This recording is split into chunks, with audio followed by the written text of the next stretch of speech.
Bustle. Giving a shout out right now to SPR, Sparta Low, y'all already know what it is. Sauce and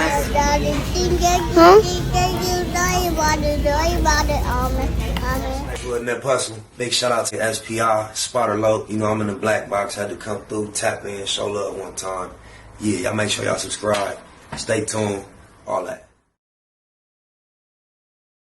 All that and then some to the income. Hit these YouTube streets, find a corner, bend one. We're gonna pull up on Mickey D's, but the actual channel is we reacted to is One Mic History. One Mic History. All I need is one mic, and I'll get him a subscribe. But we recently reacted to a story of how McDonald's, as far as franchise owners, was not giving a fair shake to black owners. And I can recall in my time, it seems as if, you know, McDonald's was heavily marketed toward blacks.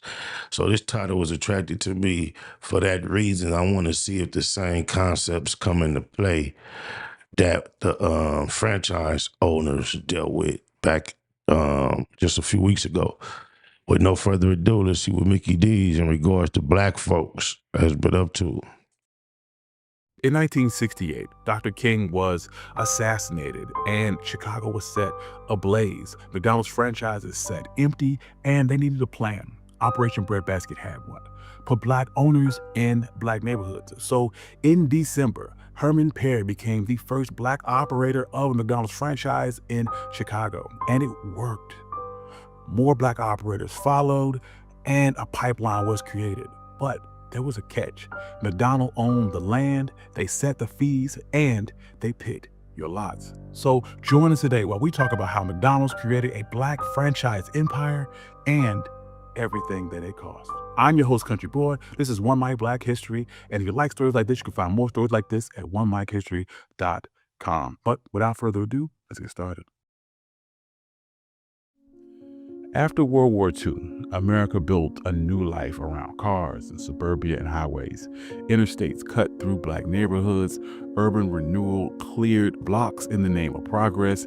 Banks drew red lines on maps around black homes, and the GI Bill helped white veterans buy homes and businesses at a greater clip than their black counterparts. As factories left the city, steady jobs left too. White flight followed, and with that went supermarkets and many white-owned stores.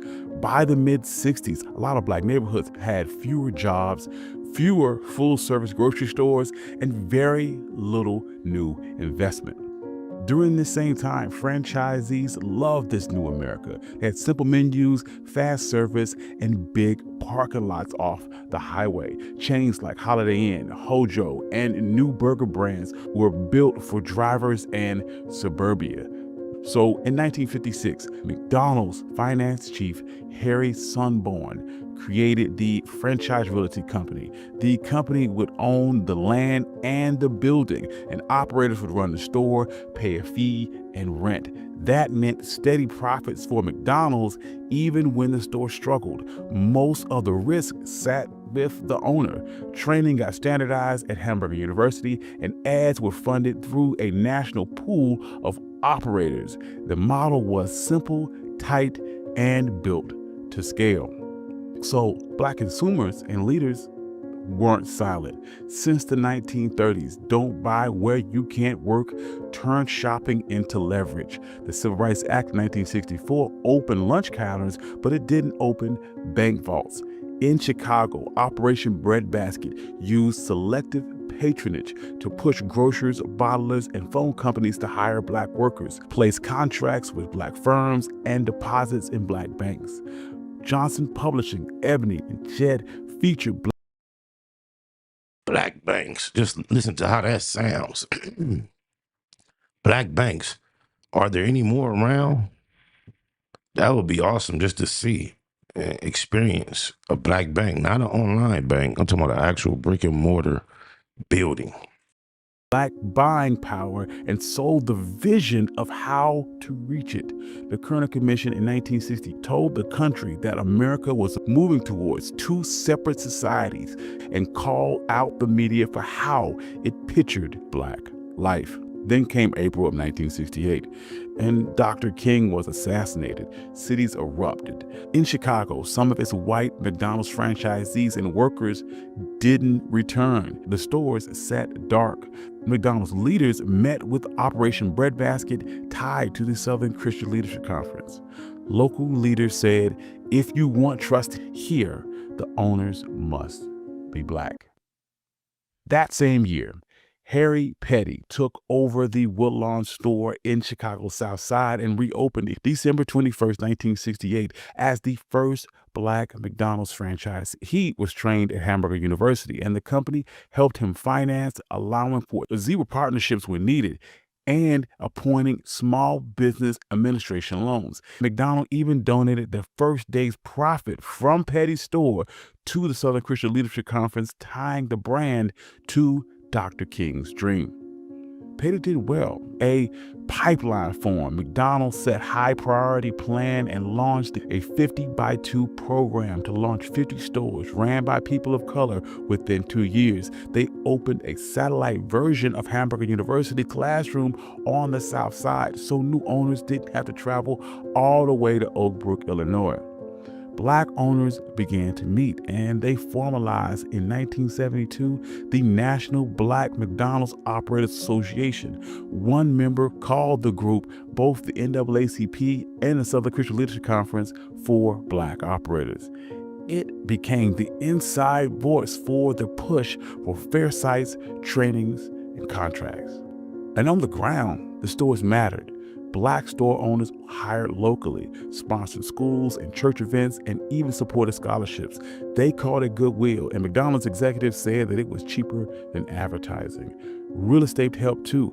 After the late 1960s uprising, many Black neighborhoods became cheap. Between 1968 and 1972, the land values in those areas fell roughly 30% on average. So McDonald's could buy low, build fast, collect rent and fees as their sales grew. So the Black owners would then begin demanding better ads. They said, we pay into the national fund, show us. In 1972, McDonald's would hire Tom Burrell's. That's why we grew up feeling like McDonald's was marketed toward us. It's like we was in all the ads, all the Black ads, all the McDonald's ads was Black people. And this is why they was in our communities. You never would think of it as a child how it happened, but now we learning. Black-owned ad agency. Burrell called his style positive realism. It showed regular Black life with pride, after church, little league nights, grandparents and grandkids, not stereotypes and not pity. It would have lines like, so good, have around, and get down with something good at McDonald's. And those landed better than you deserve a break today, which didn't fit with the lives of people who rarely had a break.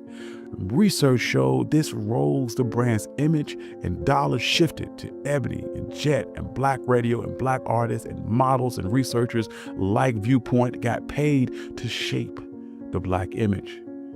Then civil rights groups would push further.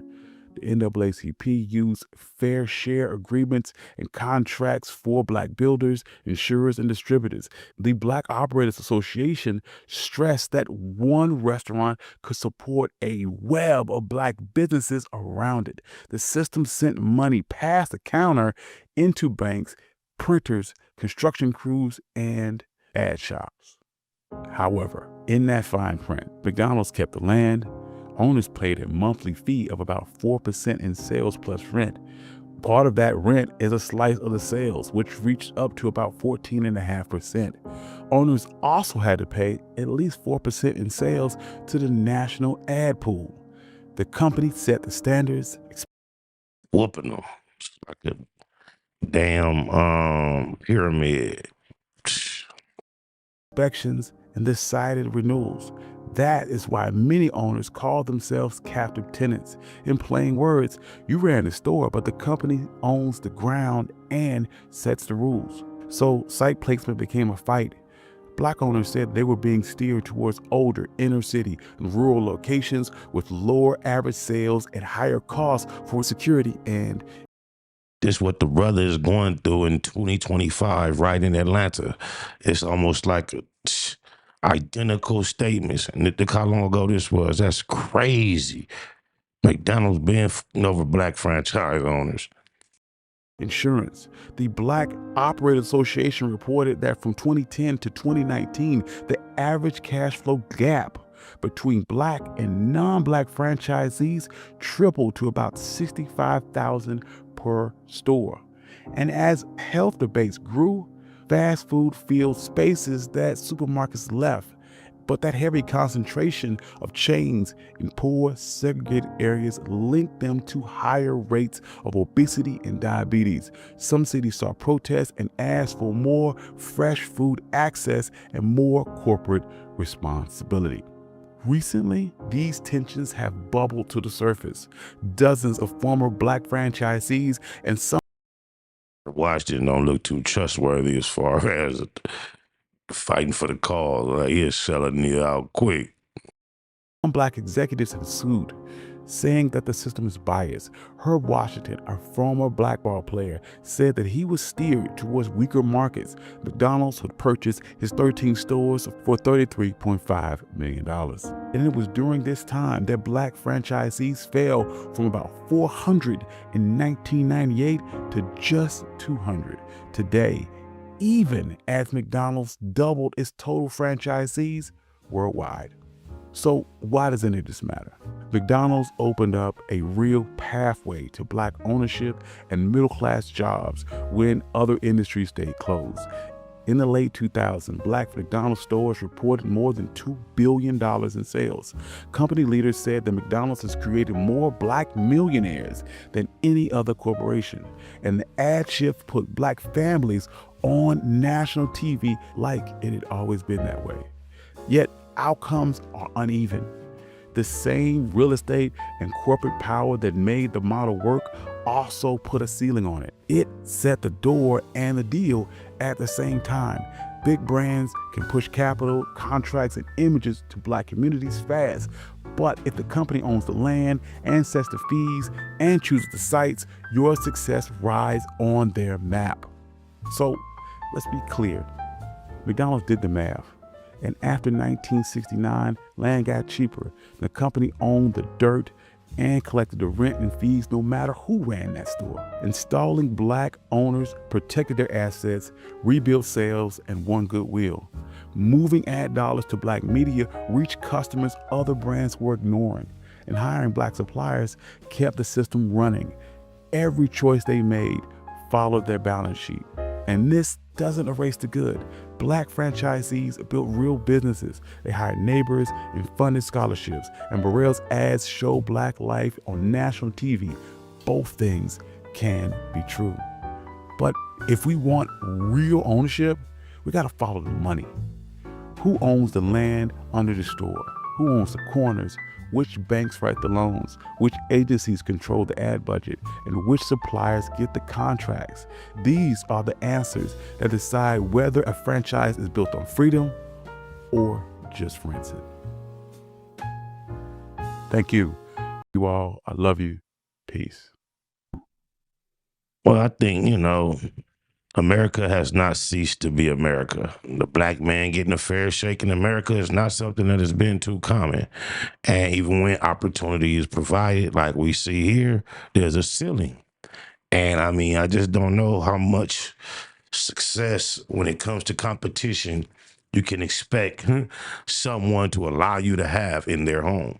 Even as a guest in my home, you're going to be limited to what you can do as far as I'm not going to allow you to take over my home. And they feel like this is their home. This is their America. You dig a lies? I ain't going to lie, though. I really don't eat it. Watching that, I kind of made me want a quarter pounder. Even when I do go to McDonald's, I get the cheeseburgers, but I used to get quarter pounders back in the day. I think I might go give me a quarter pounder. I don't know. Look at she over here drooling. Come on, baby girl. You the manager, man. You supposed to do better than this. This shit crazy. Everybody just getting their free meals in, man. Teamwork make the dream work. She don't work here neither. I know that's right. That shit crazy. We live at the McDonald's on Linda, man. I'm at the McDonald's on Lindell. This lady is fried. Everybody back here making their own food. Everybody is back here making their own food, y'all. This shit is crazy. Your ass is finna get fired.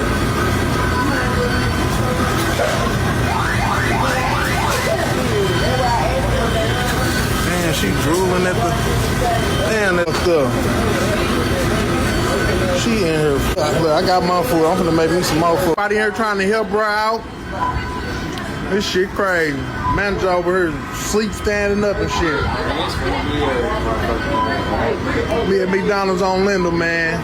Check in. Yeah, neighborhood that bustin'.